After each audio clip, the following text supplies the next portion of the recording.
I thought that by the age of 38, my life had already settled into place, that it was the way it was supposed to be.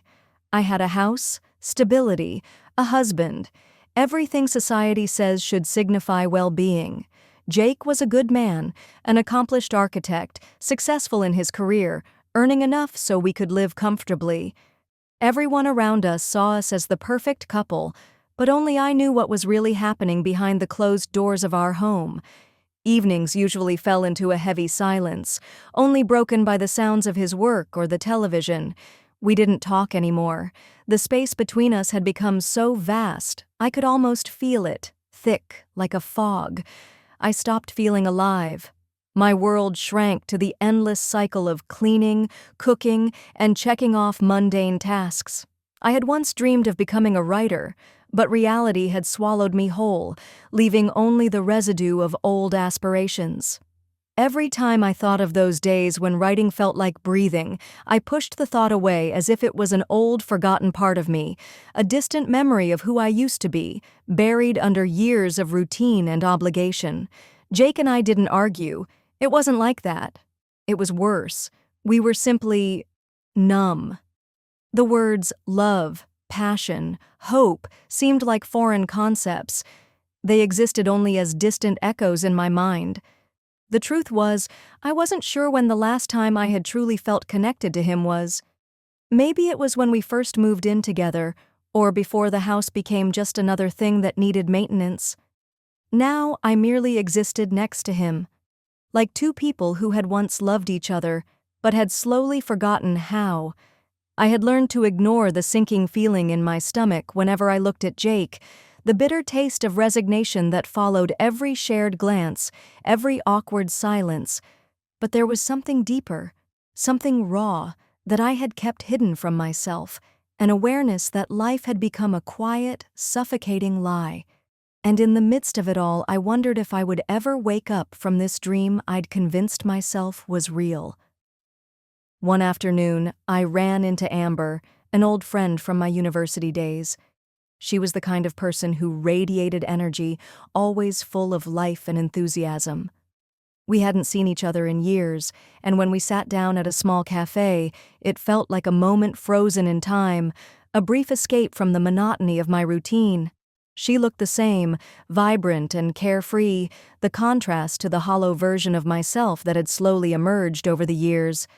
As she spoke, I found myself nodding politely, but I wasn't truly listening. My mind wandered, floating somewhere far away from her words. She was talking about her son, Ben, who had just returned from London. I remembered him as a lively teenager, full of dreams and ambition. Now, at 24, he had completed his studies in literature and was about to embark on his own journey to become a writer. Amber was so proud of him, her voice warm with admiration.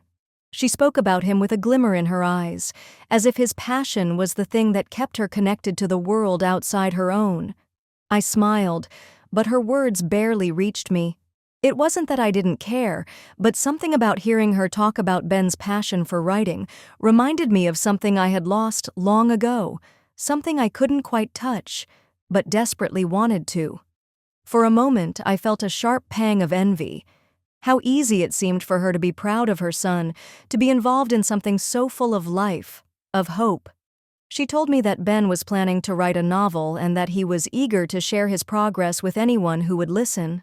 The way she spoke about him, so alive with possibility, made me realize just how much I had allowed my own dreams to die. I hadn't thought about writing in years. It was like the person I used to be, the person who imagined herself scribbling away stories late into the night, was someone I had erased from my memory. I forced myself to focus, trying to push down the swirling thoughts. But Amber's excitement was infectious, and a small spark, almost imperceptible, flickered inside me. A thought that had been buried for too long, but now it was beginning to creep back, slowly clawing its way out. What if I could do something again? What if I could still make something of myself, even now? I watched her, and I could see how proud she was of her son. And in that moment, I wished I could feel that same pride for my own life, wished that I could hold on to something that mattered enough to me to make me feel alive again, but instead, I sat there, consumed by a sense of longing that I couldn't escape, knowing deep down that I was afraid to face it. To face the truth that maybe I had given up on myself long before I realized it. The next time I saw Ben, he was a stranger. The teenage boy I remembered had vanished, replaced by a confident, charismatic man with an undeniable intensity. He was taller now, his eyes sharper, and his presence filled the room in a way I hadn't expected. There was a quiet energy about him, a sense that he was on the verge of something big. We talked about his writing, his passion for literature, and I found myself listening, captivated. His words were full of purpose, and I couldn't help but feel a stir of something long forgotten within me. I used to dream like that. I used to be that passionate about something. But it felt distant now, a life that wasn't mine anymore. As we spoke, I noticed the way he looked at me, something different, something deeper than just admiration. It made my heart race, and for the first time in years, I felt alive. I tried to push the feeling away, but it lingered, pulling me in. Ben reminded me of a part of myself I thought I had lost, and in the back of my mind, I couldn't help but wonder if he felt the same pull too. With every passing day, I couldn't shake Ben from my mind. His words, his eyes, his presence, it all lingered, weaving through my thoughts like a thread I couldn't untangle. It wasn't just admiration anymore, it was something deeper, something more dangerous. The feeling was impossible to ignore. One afternoon, Ben invited me to his studio. It was a simple gesture, but my heart skipped a beat when I received his message. I knew I should decline, that this was a boundary I shouldn't cross, but I couldn't bring myself to do it. The pull was too strong, the curiosity too tempting. The studio was quiet, bathed in soft, natural light, with his work scattered across the space. Unfinished drafts, sketches, the quiet hum of creativity in the air. As I looked over his pieces, I felt a growing sense of vulnerability, as though I was being let into a part of his soul. It was intimate, and yet, as I studied his art, I felt something else shift. Something inside me began to dissolve. He came closer, his presence overwhelming. "I wanted to show these to you," he said, his voice low and earnest. My breath caught in my throat. The tension between us was palpable, thick with unspoken emotions. In that moment, I felt the boundaries between us blur. His gaze held mine, steady and intense, and everything around us seemed to disappear.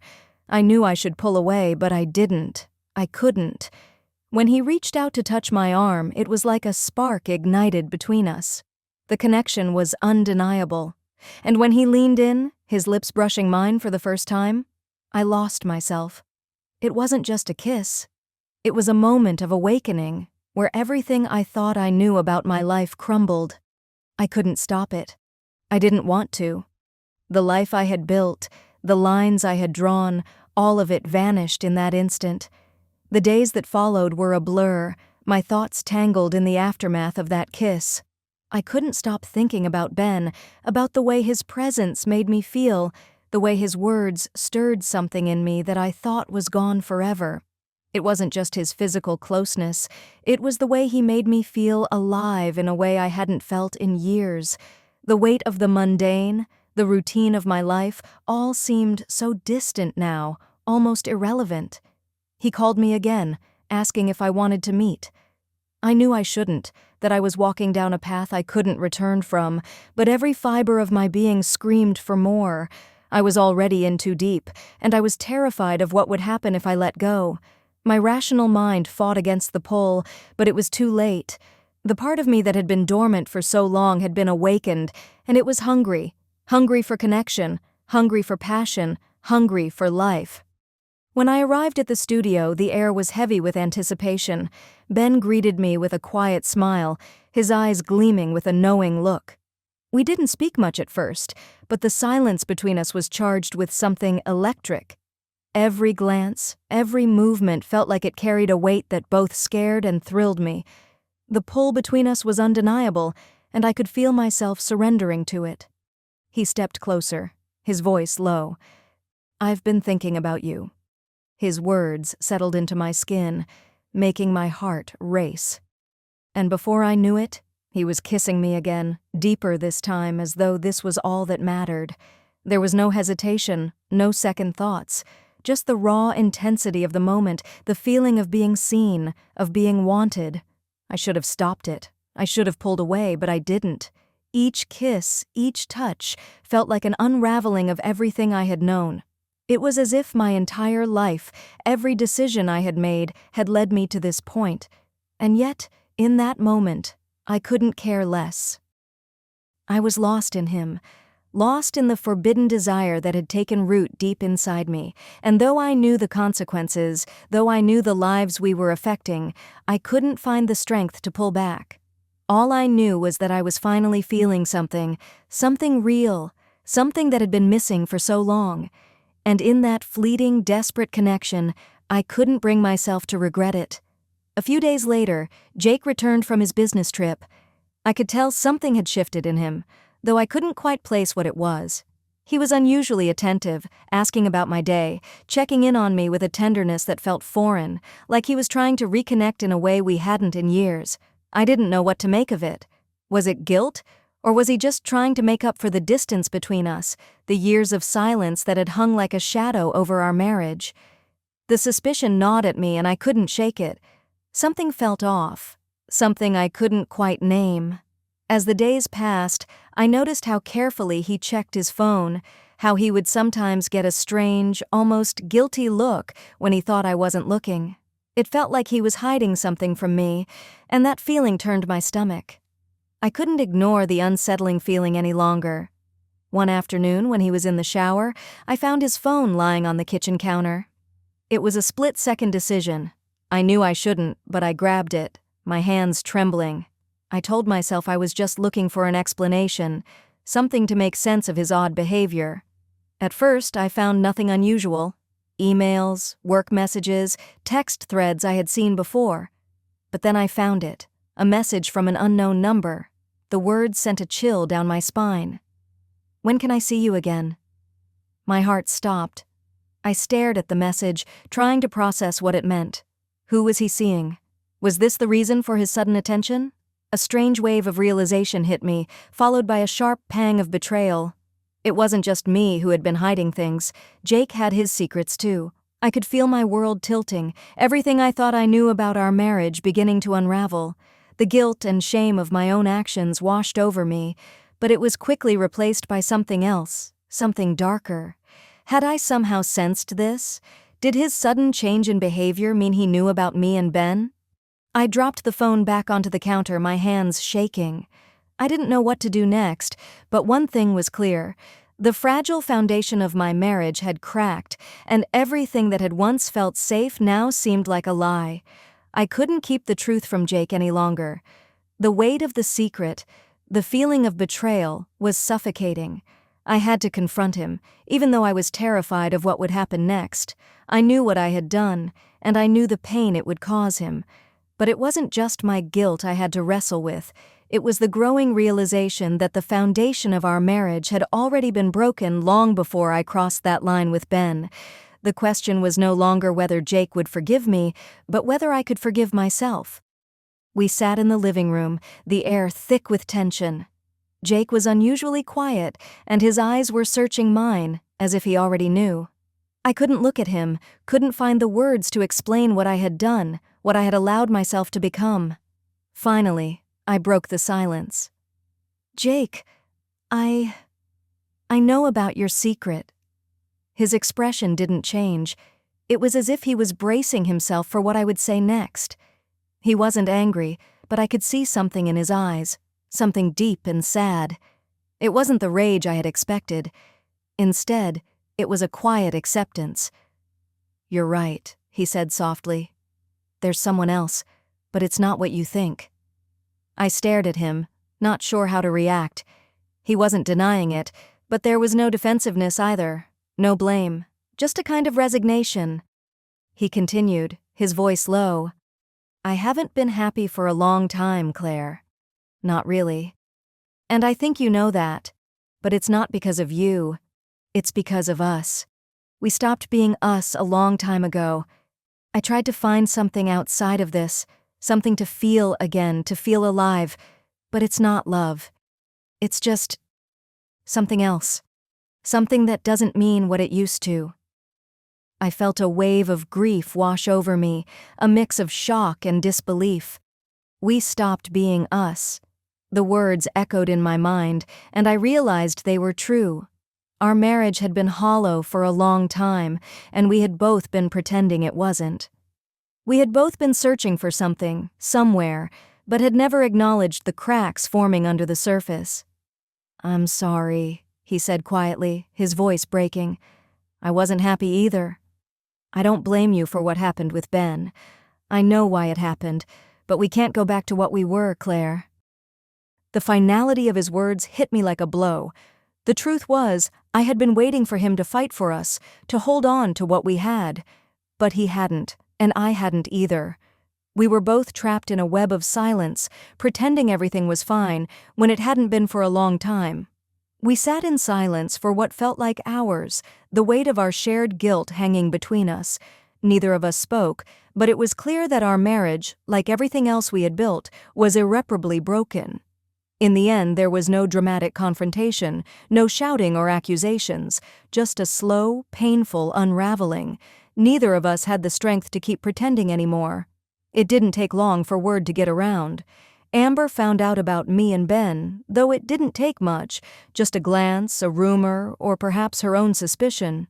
She reached out to me, asking to meet at the same cafe where we had once talked about life and dreams.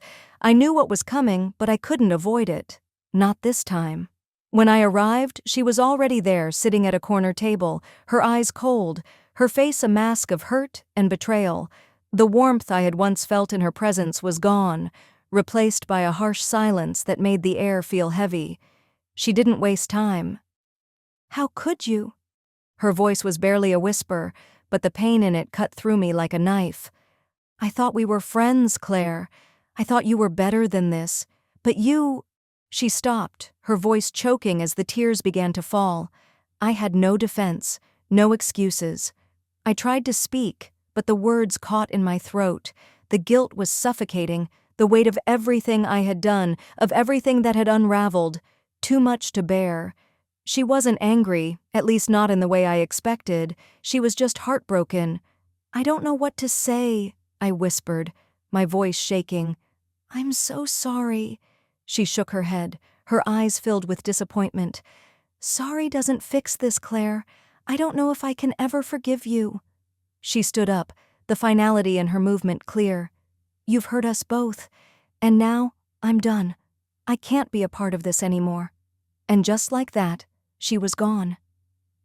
I watched her leave, feeling the weight of everything I had lost in the space between her departure and the silence that followed. I had lost Jake, my marriage, and now Amber, my best friend. I had thrown it all away for a fleeting moment of passion, for something that, in the end, wasn't even real. It wasn't love. It was just a desperate search for meaning in a life that had become too empty to sustain me. I went back to the house, the one that had once felt like home. But now it was just a building. Empty. Hollow. Jake and I had agreed to take a break, to try and figure out what we really wanted, but I knew it wouldn't matter. The damage had been done. We both knew it. Our marriage was over, and nothing could bring it back. For the first time in years, I found myself alone. And yet, even in my loneliness, I began to feel something shift. I started seeing a therapist to help me process everything, to understand the choices I had made, the emptiness I had been running from. Slowly, the layers of guilt and shame began to peel away, revealing a version of myself I hadn't known in years.